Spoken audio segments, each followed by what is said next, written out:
Salut à toi, bienvenue sur My Way Finance. Aujourd'hui, une vidéo sur l'actualité du marché de la crypto-monnaie avec 3 crypto-monnaies qui prennent le haut sur le marché. Elles sont en train d'accélérer, on va les analyser, on va les voir. Mais avant toute chose, on va naturellement regarder l'ensemble du marché qui semble monter progressivement par le haut.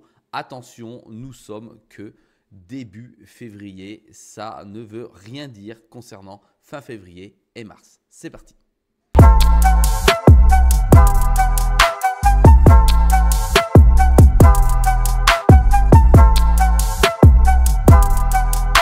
Sois le bienvenu dans cette vidéo. Je te rappelle qu'ici, il n'y a pas de conseil en investissement. Je te montre ce que je fais et comment je le fais.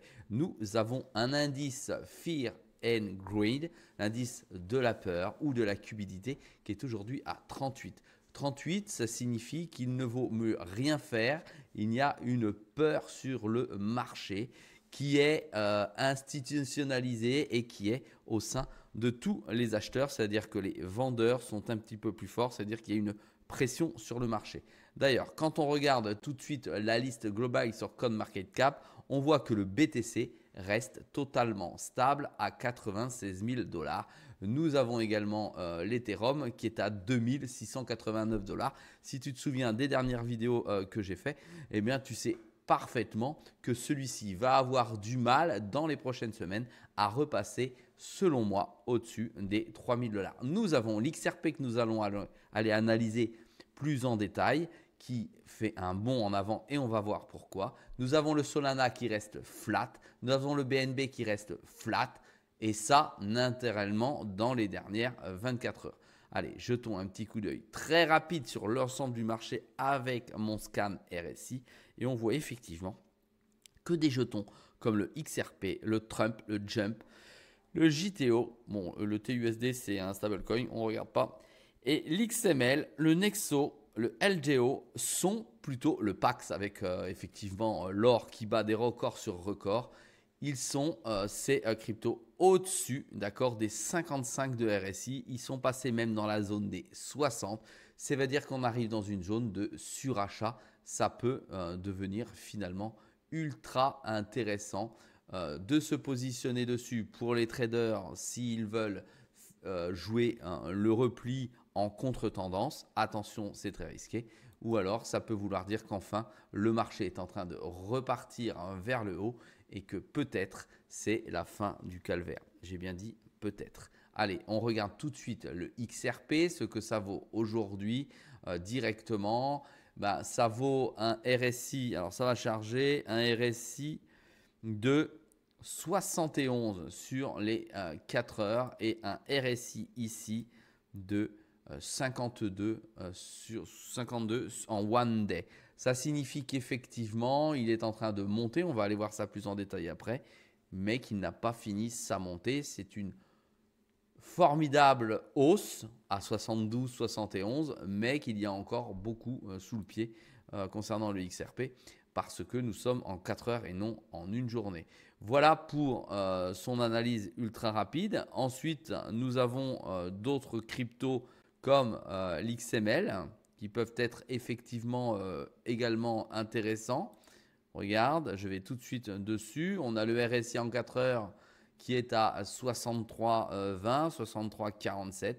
Tu vois qu'il est en train de monter et qu'ici, il est plutôt sur une résistance. On va en reparler également après avec un RSI qui a frôlé les 70. Allez, on passe jeton après jeton en revue pour voir s'il est intéressant de se positionner, pour voir effectivement sur ces 3 jetons l'orientation que cela prend. Néanmoins, nous allons aller voir avant toute chose l'actualité qui est sortie ces derniers jours. On va remonter au 11 février. ETF, XRP, Solana, Doge et Litecoin ont des chances d'être approuvés d'après Bloomberg. Bloomberg, je te rappelle, c'est une grosse institution américaine pourvoyeuse finalement d'informations de qualité et donc, selon Bloomberg, effectivement, il pourrait y avoir 4 ETF. Rends-toi compte que l'ETF XRP, on l'attend tous, l'ETF Solana, on l'attend tous. Ces deux-ci ont déjà été rejetés, mais l'ETF sur le Dogecoin, c'est une nouvelle.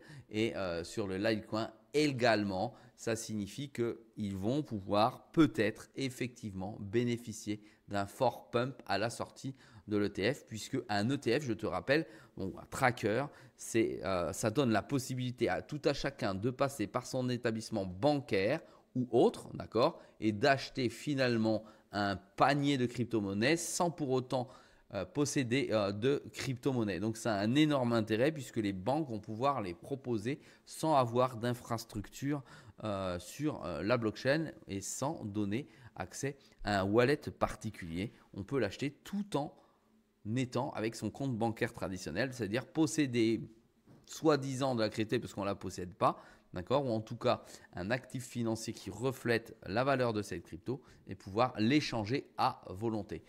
Deuxième information, le 12 février, les 4 meilleures plateformes crypto pour acheter du Ripple, c'est-à-dire qu'on est en train de mettre en avant chez Cryptos des plateformes qui vont favoriser l'achat. Alors en fait, c'est de la com un peu déguisée parce qu'on parle d'XRP à acheter sur ces 4 plateformes. Naturellement, Cryptos, ils ont des partenariats avec ces plateformes. Ça ne veut pas dire qu'il faut les utiliser. Allez, autre information, le 12, XRP, Sol, LTC, Doge, quelles sont les probabilités d'acceptabilité de l'ETF? On reparle encore de l'acceptabilité des ETF. Ensuite, le même coin de Trump, un chaos pour MoonPay, obligé d'emprunter 160 millions à Ripple. Ripple, c'est la maison mère d'XRP, pour ceux qui ne savent pas.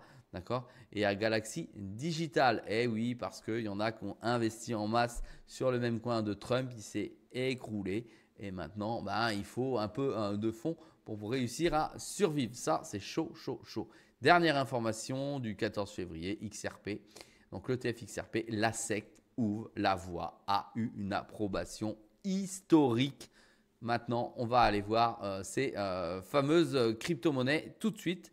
On se rend donc sur, alors le premier, c'est pas celui-là, voilà. On se rend sur, non, je fais des bêtises là. On se rend donc sur le cours sur TradingView du XRP contre l'USDT sur Binance, une bougie égale une journée. Et regarde-moi ça comme c'est joli. On a ici, ni plus ni moins, finalement qu'une, hop, une résistance, tu la vois ici, elle est très claire, ici, elle est très claire ici et elle est très claire ici. Tu vois que la bougie, là, finalement, elle est venue ici taper la résistance pour redescendre parce que ça fait fonction de résistance. Ça bute, comme ça a buté ici et ici. Maintenant, effectivement, si elle passe les 2,70, finalement les 2,69 et qu'elle vient ici, ça deviendra support. Ça permettra de relancer le marché beaucoup plus haut puisqu'on a une mèche qui se trouve ici et on a un marché qui est un peu moins sensible qui se trouve à peu près ici. Ça veut dire que si ça vient dans cette zone-là, nous allons finalement taper le dernier ATH 2024-2025, le plus haut, d'accord? Et ça a une importance particulière parce que si ça le casse, ça peut aller très, très, très haut. Quand je dis très, très haut, c'est s'il y a l'arrivée de l'ETF, voilà, ça risque d'exploser. Donc, dans les starting blocks, tous ceux qui ont des XRP, d'ailleurs, mets-le en commentaire si toi aussi tu as eu XRP, dans les starting blocks parce que ça pourrait aller très, très vite taper le dernier plus haut. J'ai identifié deux autres cryptos qui sont aussi dans le mouvement. On a Hyper Liquide qui est, on va dire, fortement ou plus fortement capitalisé, qui a un mouvement vers le haut par rapport aux autres cryptos. Tu vois qu'ici, pareil, de la même manière, on va retrouver ici, hop, on va le grossir de toute façon. Ah, là, ça n'a pas marché. Ici, tu vois qu'il y a une résistance, comme on vient de mettre sur le XRP. Regarde, on la met là. Voilà, elle est claire, elle est clairement définie partout. On a une résistance. Ça frappe, ça va peut-être redescendre un petit peu par le bas. Mais après, si elle devient support, il n'y a plus rien, d'accord, à part ce dernier point qui se trouve ici, qui va empêcher finalement la crypto de pouvoir aller beaucoup plus haut. Hop, ici, c'est des mèches. Et ici, une fois que ça a passé cette résistance, ça peut partir ultra haut. Donc j'ai identifié aussi ce support, cette résistance. Voilà, il y a peut-être quelque chose également à faire. Dernière crypto. Alors hop, dernière crypto. c'est le Stellar, donc le XLM, pareil, une journée contre Binance. Ici, on a également quelque chose de particulier, une montée ici plus forte que la normale. Et on a ici, hop, tu vas le voir, c'est tout simple à voir. Et bim, il est ici, hop, on grossit. Tu vois ici, support, support, support, hop, ça repasse, hop, ça revient support, tu le vois ici, tu le vois ici, tu le vois ici. Tu le vois à peu près à la cassure ici. Et tu le vois là, pareil, il est venu à la résistance. La mèche ici le prouve, ça redescend au même niveau. Et pareil, si ça casse cette résistance, d'accord, il est fort probable que celui-ci s'envole à la future résistance. Et elle est très simple à trouver, puisque tu fais ça tout simplement comme ceci. On va venir dessus. Tu viens à ce niveau-là et là, tu vas la voir. Elle est assez large aussi, celle-là. Ici, tac. Et voilà, et là tu vois que ça oscille dessus, ça part, ça revient, ça rebute, ça revient, pareil ici et ici. Donc ça veut dire que ici, si ça casse, ça peut venir tout de suite chercher les 0,42.